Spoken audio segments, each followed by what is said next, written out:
কালকে রঘুনাথগঞ্জে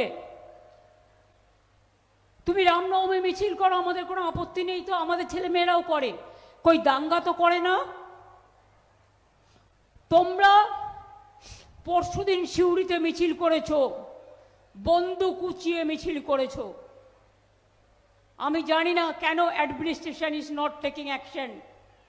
আপনারা আমাকে দোষ দেবেন না, আমার থেকে সব কেড়ে নিয়েছে, সব নিজেদের মতো অফিসার রিক্রুট করেছে, উকুন বাছার মতো বিজেপি লোক দেখে দেখে বাঁচছে।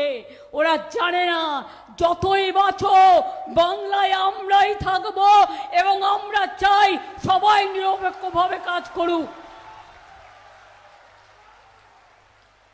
তুমি আমার হাত থেকে লোক সরিয়ে দিয়ে রঘুনাথপুরে কালকে দাঙ্গা করেছো, বিজেপি করেছো তুমি, তোমার লজ্জা থাকা উচিত।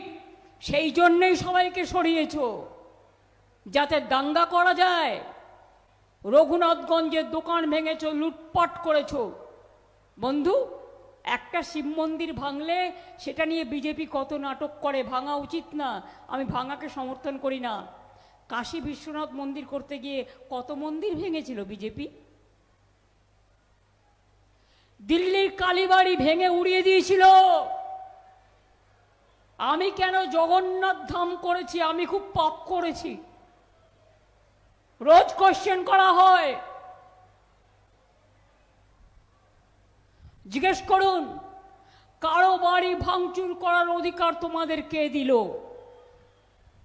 রঘুনাথগঞ্জে দাঙ্গা করার অধিকার তোমাদের কে দিল?